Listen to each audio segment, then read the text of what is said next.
maybe you could use a kal v'chomer, which is a priori argument, and that would be able to prove that you need to recite a bracha after learning Torah, and also that you would need to recite the hamaitzi bracha before eating bread, also biblically. The Gemara wanted to prove that with a kal v'chomer, and the Gemara said that we can't prove it, and the Gemara brought two reasons, and the second reason was proof from our Mishnah. And ultimately, we concluded that there is no bracha that you recite after learning Torah, and the bracha that you recite before you eat bread, the hamotzi bracha, that bracha is only rabbinic. I did also mention that there is an opinion that says that from the brachas that you recite before the Torah, one of them is considered a bracha achreina, a bracha after reciting after studying yesterday's Torah. The first bracha would be considered a bracha afterwards, and it was established in recognition and symbolically in connection with the fact that when you get called up to the Torah, you recite a bracha before and before the Torah is read, and there's a bracha recited afterwards. So the rabbis established similarly on a personal level. Now, I also mentioned that the other way of learning the Gemara is that the Gemara is discussing the bracha when you read the Torah, that the first bracha is really a biblical bracha. And this is referring to when you get called up to the Torah. And what that means is that there would be an obligation whenever you read the Torah in public. So this would not apply to a private reading of Torah because you already said it in the morning, you recited the bracha, but when you would read the Torah publicly, when the Torah is read publicly, you would be obligated, according to that understanding of this, according to that way of reading this Gemara, it's referring to a public reading of the Torah, you'd be obligated in reciting the first bracha, the bracha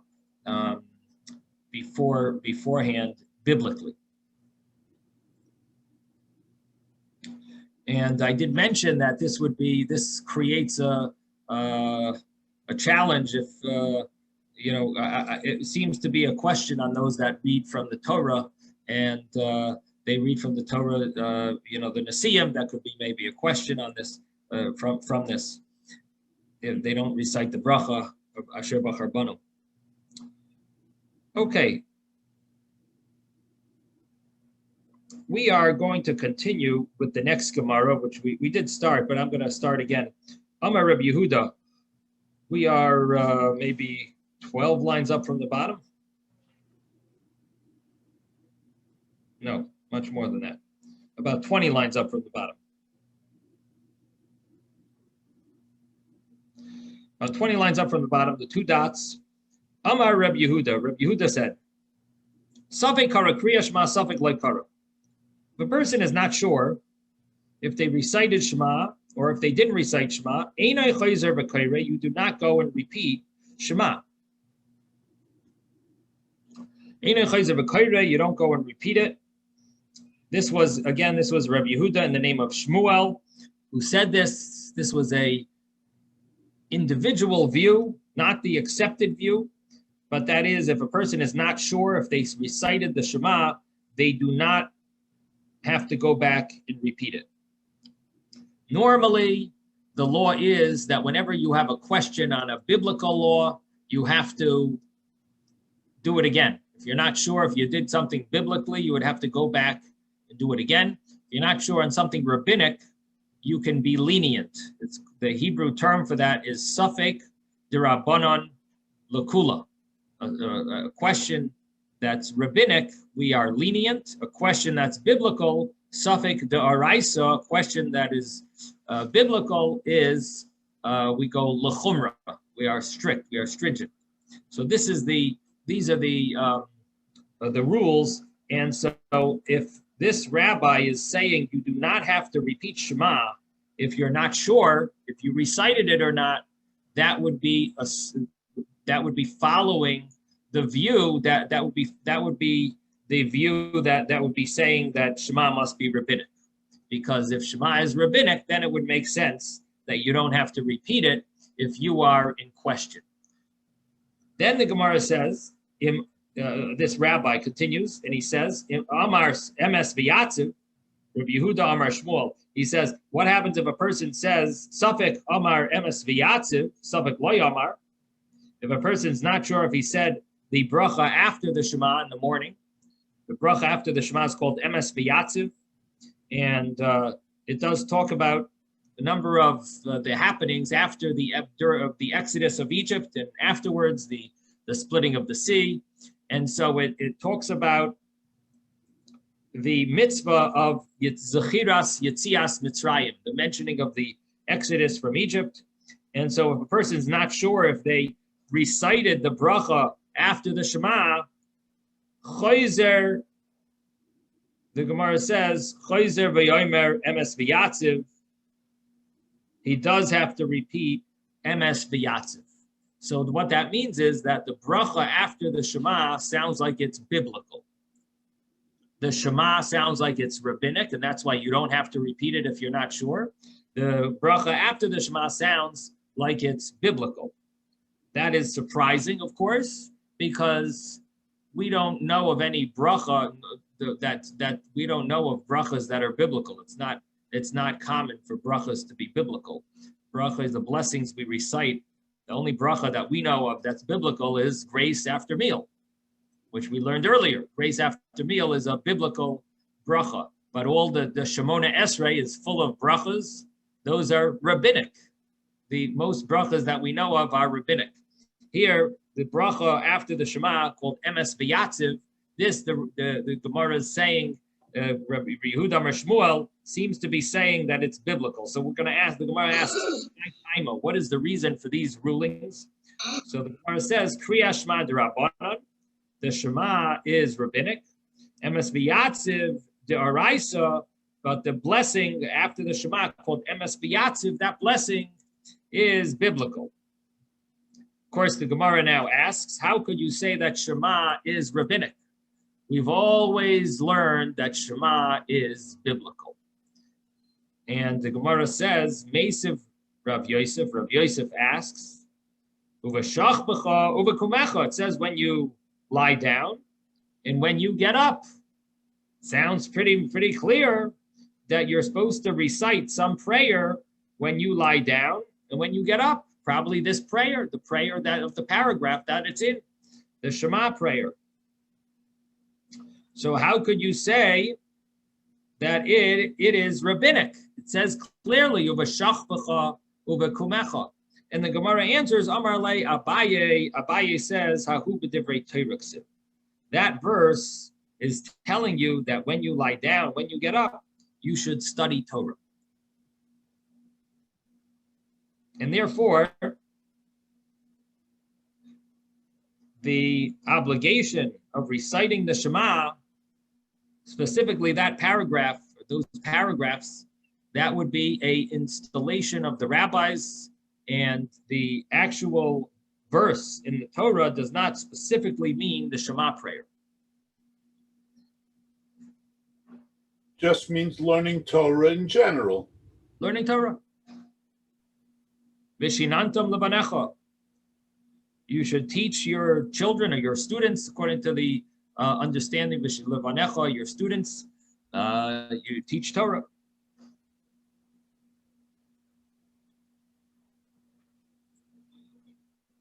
However, keep in mind that that's not the common understanding is that it does refer to Shema. This is an individual view. This is not the accepted view. Tanan, we did learn in a Mishnah.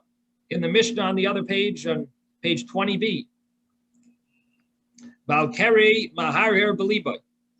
A Baal Keri, he thinks in his heart, Ve'enai Mavarech, and he doesn't recite a bracha, He doesn't recite a bracha before the Shema or after the Shema. Not only he doesn't recite it, he doesn't think it. The bracha before the Shema and bracha after the Shema. How did we explain the Mishnah when the Mishnah says some mitzvahs you're supposed to think and some mitzvahs you're not supposed to think? A Balkari is not supposed to, of course he can't say anything, but even thinking maharher, some mitzvahs it says he should be maharher. Some mitzvahs it says he's not supposed to be maharher. Some mitzvahs he's supposed to think in his mind, and some mitzvahs he doesn't. What is the difference? How did we explain it? On the top of page 21a, we came through with a understanding of what the difference is. The mitzvahs that a Balkari, a person who has a seminal discharge, is supposed to think, those mitzvahs are biblical.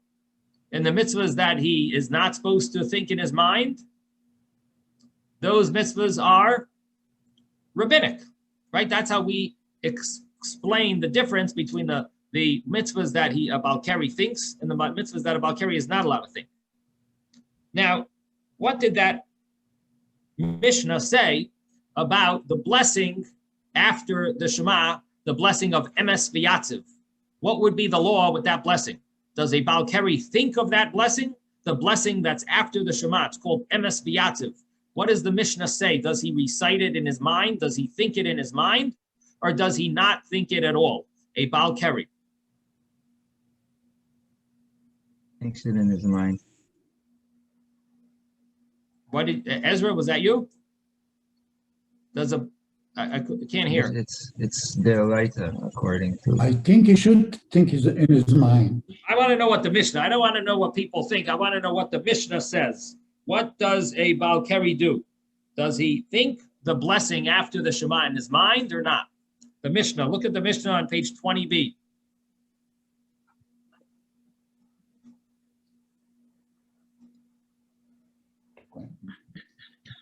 He doesn't do it. Okay, Ezra says he does not think in his mind the bracha emes v'yatziv. Anyone want to argue on that?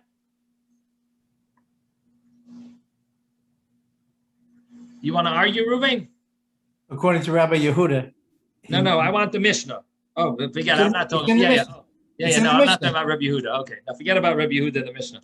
No. Okay, that's another story. Fine. Okay, so everyone agrees with Ezra, which is what the Mishnah says. Thank you, Ezra. That the Balkari does not think in his mind the bracha of emes v'yatziv. What does that mean to us? Is it biblical or rabbinic? Anyone? If he doesn't think it in his mind, that means it's rabbinic.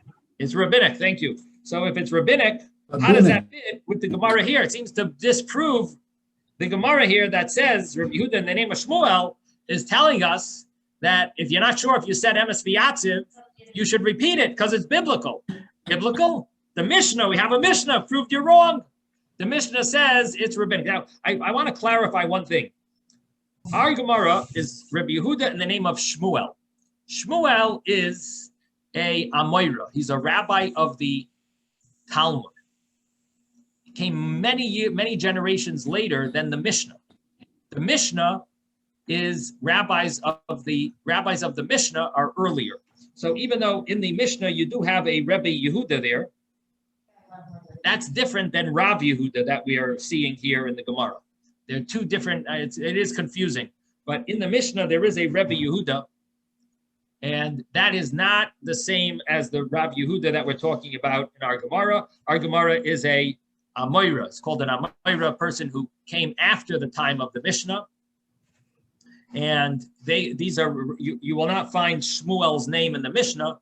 You will find it in the Gemara because he wasn't alive in the time of the Mishnah. He was born afterwards. He's an Amoira. Now, whatever he says has to fit with the Mishnah. So this seems to be a proof against what Rabbi Yehuda in the name of Shmuel says, because the Mishnah seems to say clearly that emes v'yatziv is rabbinic, and we just learned Rabbi Yehuda Amar Shmuel says emes v'yatziv is biblical. How did we learn that it's biblical? Because we know that anything that's biblical, if you're not sure if you did it, you got to go and redo it. And he says you have to redo emes v'yatziv if you're not sure about it. That means he's saying it's biblical. And the Mishnah said that a Balkari does not even think of the mitzvah of the bracha of emes v'yatziv because the Mishnah is basically saying it is rabbinic. So this seems to prove him wrong. And this is the question that the Gemara asks from the Mishnah on to Rabbi Yehuda in the name of Shmuel.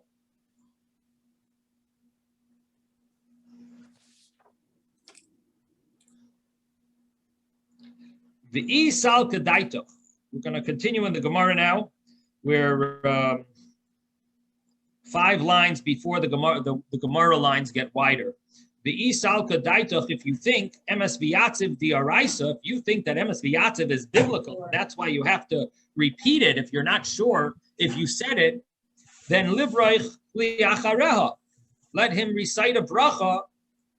Let the Balkari not recite in his lips, but he should think it in his mind, the bracha afterwards. Let the Mishnah say that. According to you, the Mishnah should say, let him that the Balkari should be maharher belibai, the bracha afterwards. So the Gemara, so it seems like we have a good proof against Rabbi Yehuda Amar Shmuel. The Gemara answers, no. My time of Mavarich. Why do you think he should recite this bracha? For what purpose? What is the reason that this bracha, do you think in the Mishnah that the Balkari should say this bracha? I understand you're saying it's biblical, but what biblical mitzvah is it?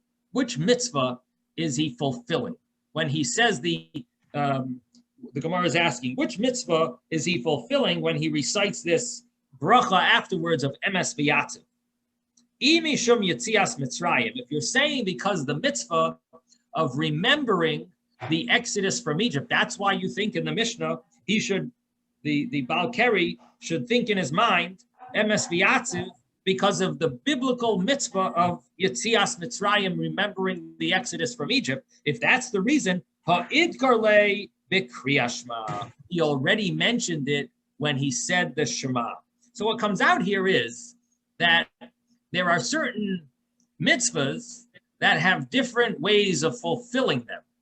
So in other words, you could fulfill the mitzvah of remembering the Exodus from Egypt by reciting the Shema, or you could fulfill it by reciting the bracha after Kriyas Shema.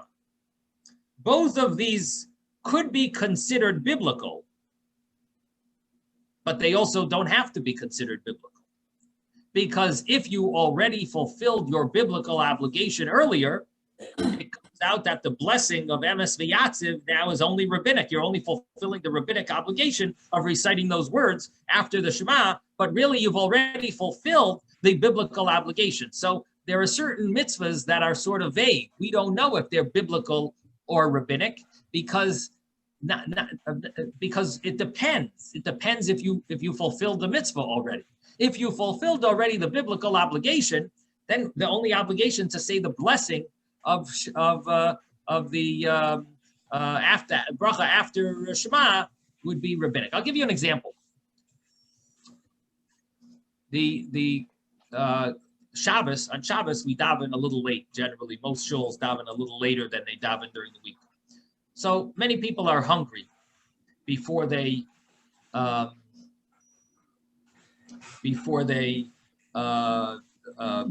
to shul.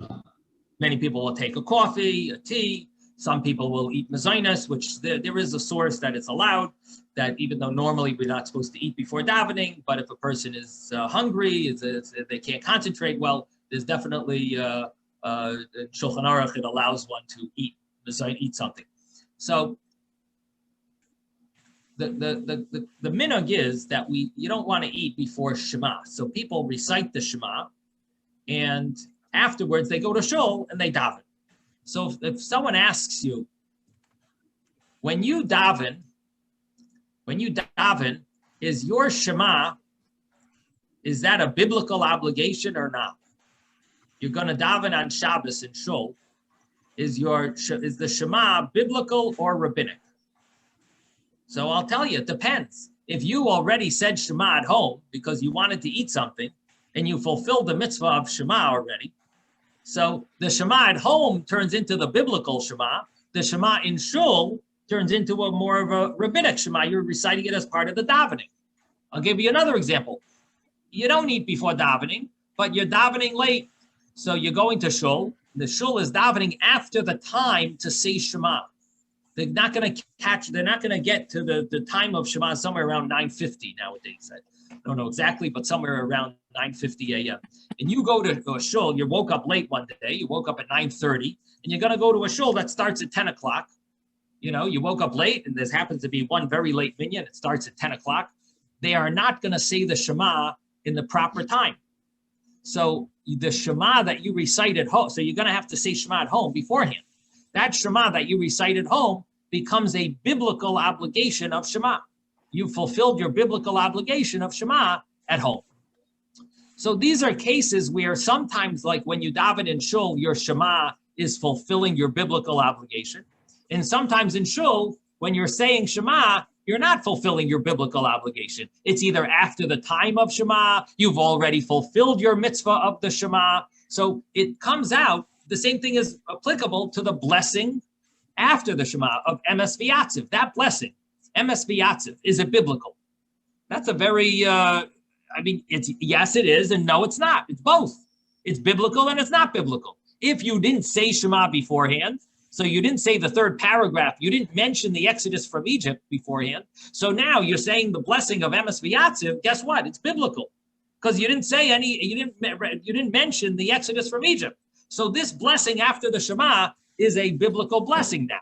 What happens if you did say Shema, the 3 paragraphs, and the third paragraph mentions the Exodus from Egypt? So now when you say the Emes V'Yatziv, it's only a rabbinic obligation. It's a blessing that's only obligated to you rabbinically because you fulfilled the biblical obligation. So what comes out from here is that when Rav Yehuda Amar Shmuel, when he says that you're not sure if you recited Emes V'Yatziv, it must be that you're also not sure if you said Shema.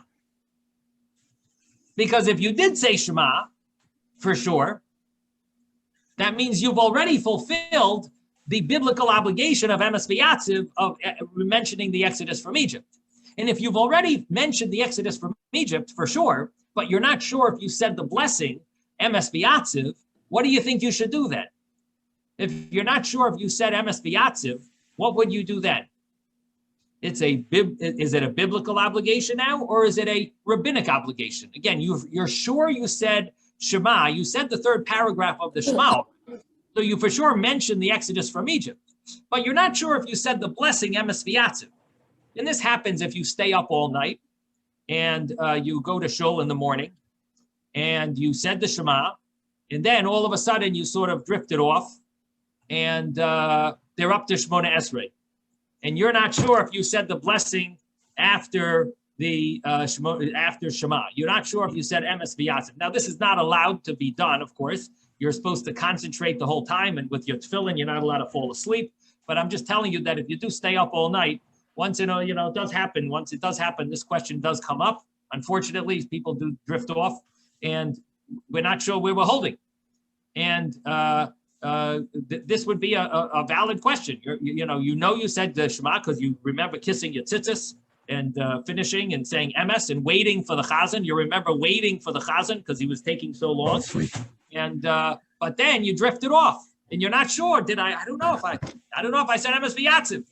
So would you repeat Emes V'Yatziv or not? What do you think? Yes. Who wants to answer this question? Ezra, do you want to answer the question? No, you wouldn't. You wouldn't. Okay. Ezra says you would not have to repeat Emes V'Yatziv. Because you're already fulfilled in the Shema. You fulfilled your biblical obligation of the Shema, and therefore it turns into only a rabbinic obligation of reciting the blessing after the Shema. That's a rabbinic obligation to recite that bracha. Don't minimize it. It's rabbinic. But if you're not sure if you said it, you don't go and repeat it because you're not sure. If you're sure you didn't say it, of course you got to say it. It's a rabbinic. It's a rabbinic obligation. But if you're not sure, you already fulfilled the biblical obligation. Now it turns into a question of rabbinic. A rabbinic question, you can be lenient. A biblical question, you got to be strict. Yes, Ezra. You stay home. You say the Shema at home to make sure that you meet the time period. and then you go to shul. My question is, in order to say the Shema at home, do you have to put your talit on? So that's a very good question. Seems to be a difference of views, not about the talis, more about the tefillin, because the tefillin is one of those. No, I'm talking about Shabbat. On Shabbos. Yeah. I've never seen anyone strict about the talis. The talis does not need to be on for the Shema. However, I will tell you during the week there are situations where you might want to say Shema before you go to shul, and they might be missing the zman. It might be too late in shul when they're saying it. It doesn't normally happen that way, but there could be scenarios where you're on vacation or something and you're davening late, and there's a later minyan. Anyway, and there is a difference of views about when you say the Shema before davening, should you put your tefillin on? But the common minhag, I will tell you, is that you don't put tefillin on. You simply say the Shema without tefillin. But I have seen some strict people who they say the Shema with their tefillin on. I'm not sure if the reason they do that is because the Shema should be recited with tefillin, or if because they want to eat something, and before they eat, they want to fulfill the mitzvah of tefillin as well before they eat. So it could be it has something to do with eating before tefillin. They don't want to eat before tefillin, or it might be part of the Shema that they don't want to say the Shema without tefillin on, because there is a statement in the Talmud that if a person says Shema without tefillin, it's as if he gave false testimony. I think we learned that earlier in the Gemara here. So it could be that that's the reason. Although it's not the common minhag. The common minhag is you say Shema, you're going to put tefillin on later with Shema. You'll put tefillin on later and say the Shema. So it's not, obviously, the according to the way the common minhag is, we don't consider it a problem, because you are going to be saying the Shema with the tefillin. You're going to be saying Shema later. You're putting tefillin on, and it just happens to be you're fulfilling the mitzvah now. Okay, any other questions?